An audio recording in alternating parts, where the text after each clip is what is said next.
Bismillahirrahmanirrahim. Assalamualaikum warahmatullahi wabarakatuh. Waalaikumsalam Bismillahirrahmanirrahim. warahmatullahi wabarakatuh. Selamat siang dan salam sejahtera untuk kita semua. Alhamdulillahirabbil alamin. Saya melanjutkan pemaparan untuk sesi yang kedua ini terkait kode etik asesor saat berproses melakukan visitasi, tahapan visitasi ini. Saya pikir seperti apa yang disampaikan Bu Haji Dr. Herlina, kita menyegarkan, merefresh apa yang sudah kita lakukan sebelum-sebelumnya, hanya mungkin sedikit dibalut dengan hal-hal yang berbeda terkait penyampaian, bahwa untuk jalan visitasi nanti untuk kode etik sebagai tugas kita ada 3 hal yang akan saya sampaikan sebelum, selama, dan sesudah visitasi untuk akreditasi ini. Jadi ini tentang jalan yang jarang dilalui. Untuk menapaki jalan ini diperlukan orang-orang yang tidak biasa. Seperti halnya Ibu Bapak tugaskan untuk tahapan ini, Ibu Bapak adalah pengabdi pendidikan yang memahami bahwa apa yang dilakukan adalah untuk pemimpin pembaru masa depan di negeri ini. Mereka adalah orang-orang yang berani melalui yang sulit. Pikiran yang jernih. Kemudian perjalanan visitasi ukur akreditasi hari ini saya bagi menjadi 3 tahap, yaitu sebelum ada Iqra, membawa hati, dan melepaskan ego. Selama kita melakukan visitasi, sapa matahari yang senantiasa memberikan cahaya, kemudian sikap profesional dan kemampuan merahasiakan. Kemudian yang terakhir tentu bukan tumpukan laporan yang seperti ini yang kita harapkan, tetapi bagaimana kita menghadirkan laporan yang sesuai dengan hasil pengamatan. Kalau Bu Herlina istilahnya tadi itu 8 mata, kalau yang berkacamata, dan 4 mata karena kita ada 2 asesor. Sebelum kita melakukan visitasi, mungkin saya pikir Ibu Bapak sudah memahami betul aturan dan tata tertib karena sifat ulang, jadi ingin merefresh saja. Hal ihwal visitasi untuk akreditasi hal yang berbeda, memang sih karena kita belum akrab satu sama lain, karena dari asesor boleh dibilang bound paut kemarin, asesor A dipasangkan dengan asesor SM untuk asesor B-nya.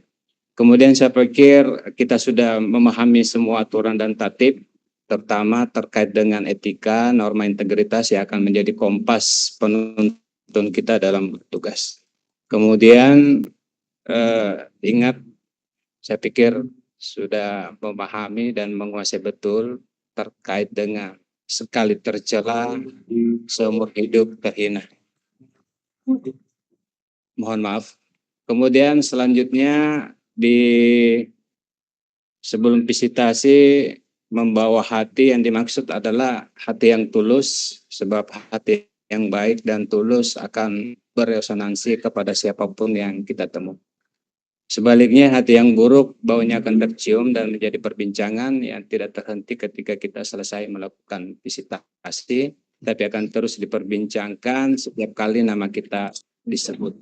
Yang saya maksud tadi melepaskan ego, ini bukan tentang kita yang akan jadi orang penting selama visitasi, bukan seperti BPK atau KPK.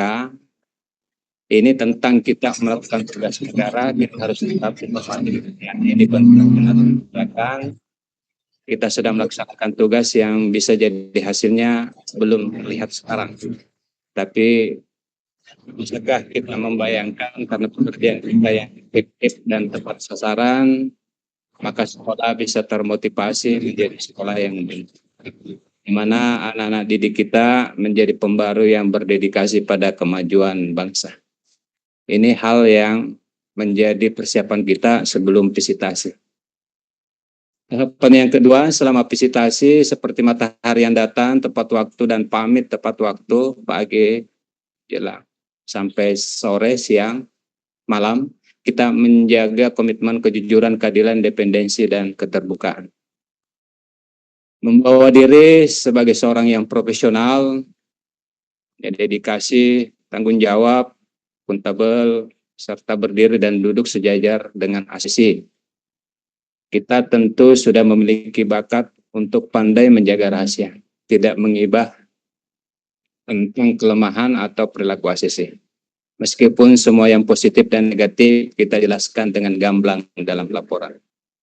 Hal yang terakhir tentu bukan tumpukan laporan seperti gambar ini akan kita buat, tetapi laporan kita pastikan terstruktur jelas, gamblang, jujur, apa adanya, bukan laporan yang ditulis secara sambil lalu, ala kadarnya atau terburu-buru, yang penting selesai, bukan laporan yang pakai copy paste seperti yang disampaikan Pak Dr. Herlina tadi, ada beberapa catatan yang penting untuk disematkan dalam sispena dari laporan sebelumnya atau dari laporan asesor lain, laporan yang bisa dimanfaatkan oleh siapa saja yang membaca. Saya pikir 3 hal ini tahapan sebelum, selama, dan sesudah visitasi bisa kembali saya refresh untuk bekal kita. Norma yang kuat kita jaga. Yang pertama itu adalah kejujuran. Saya pikir Ibu Bapak jelas sudah memiliki sikap jujur yang melakukan pengamatan melalui wawancara, memvalidasi data, menganalisis data, membuat kesimpulan, dan tentu yang terakhir menyusun rekomendasi. Norma yang kuat kedua, mandiri, tidak tergantung pada bantuan tekanan dan pertentangan kepentingan, conflict of interest, profesionalisme, memahami ketentuan dan prosedur pelaksanaan akreditasi, memiliki kecakapan dalam menggunakan instrumen akreditasi, memberikan penilaian secara objektif, dan memberikan saran dan rekomendasi dalam rangka perbaikan dan pengembangan peningkatan kinerja Satpan. Kemudian hal yang keempat, keadilan, semua dilayani tanpa diskriminasi, negeri atau swasta, besar atau kecil, terakreditasi atau belum, di perkotaan kah, di pedesaan kah, maupun daerah 3T. Kemudian yang kelima, sejajaran, semua sejajar. Data dan informasi dalam proses akreditasi memiliki kedudukan tentunya yang sama. Kemudian keterbukaan, transparan di dalam penyampaikan penjelasan norma, kriteria standar, prosedur, mekanisme kerja, jadwal, dan sistem penilaian akreditasi. Dan yang terakhir, tanggung jawab, memberikan hasil penilaian sesuai dengan ketentuan yang berlaku dan dapat dipertanggungjawabkan.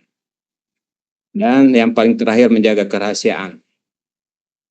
Penilaian visitasi bukan penilaian akhir, masih ada validasi dan penetapan status akreditasi. Menjaga kerahasiaan data dan informasi yang diperoleh dalam proses akreditasi. Godaan tentu akan datang dan seringkali menggiurkan, tapi saya yakin Ibu Bapak bisa dengan tegas mengatakan tidak, karena Ibu Bapak adalah orang-orang yang kuat hati, percaya diri, tahu cara menjaga integritas dan martabat diri. Saya yakin Ibu Bapak punya rasa malu yang tinggi karena Ibu Bapak adalah orang-orang yang malu meminta fasilitas dan hadiah. Apakah itu berupa minta dijemput, apakah layanan akomodasi atau layanan lain. Saya pikir Ibu Bapak memiliki rasa malu yang tinggi terkait hal ini yang nampaknya tak seorang pun akan tahu jika kita pandai berdiplomasi dengan ACC. Memikirkan atau berniat saja kita malu, apalagi meminta. Saya yakin kita semua punya harga diri yang tinggi untuk tidak jadi tanda kutip pengemis, sebab kita bukan orang sembarangan. Kita adalah seorang yang profesional. Ibu Bapak saya yakin sudah memiliki ketegasan yang tinggi karena Ibu Bapak adalah orang-orang yang berani mengatakan tidak atas tawaran, apakah itu fasilitas atau hadiah yang ditawarkan ACC. Seluas atau semulus apapun fasilitas tersebut ditawarkan. Ibu Bapak dengan ketegasan yang tinggi, saya pikir yang bisa sangat tegas menegur asisi yang mencoba meyakinkan kita bahwa yang ditawarkan tersebut telah dianggarkan, telah disetujui atasan, dan lain-lain sebagainya. We like then the line, never they fall apart. The start again, have hope. The random fighters. Bahasa Bone kayaknya. Maknanya bahasa Bone ini, jalan ini sepi, Ibu Bapak. Acap kali kita ingin mundur dan pulang, tapi oleh sebab hati kita yang kuat, kita terus berjalan. Maju tak mundur setapapun. Jalan ini berat, Ibu Bapak. Terkadang kaki-kaki yang lelah ini mendorong untuk putar arah dan pulang. Tapi kita tak sudi berkumpul dengan orang-orang yang menyerah kalah, bukan. Kita adalah the lion. Sungguh pun jatuh, kita akan bangkit lagi. Begitu seterusnya. Ayo kita terus berjalan, sebentar lagi kita sampai ke tujuan. Kita kerahkan seluruh asa dan karsa, bukan untuk bangunan dan dokumen-dokumen itu. Bukan untuk orang-orang di dalam bangunan itu. Tapi untuk generasi kita, anak-anak kita yang mereka sentuh, mereka peluk, mereka didik untuk nantinya menjadi pemimpin gagah di negeri ini. Mari Ibu Bapak sebisa-bisanya, semampu-mampunya kita teladankan kebersihan hati dan kekuatan tekad untuk negeri ini. Sebagai tinggalan jejak warisan yang menjadi cahaya bagi jalan mereka, sebab mereka yang akan lanjut, kita mungkin berhenti di sini, tapi warisan kita berlanjut. Selamat melaksanakan tugas mulia Ibu Bapak, bawa hati nurani kemana pergi. Sekian, terima kasih. Wallahul muwaffiq ila aqwamit thoriq. Wassalamualaikum warahmatullahi wabarakatuh.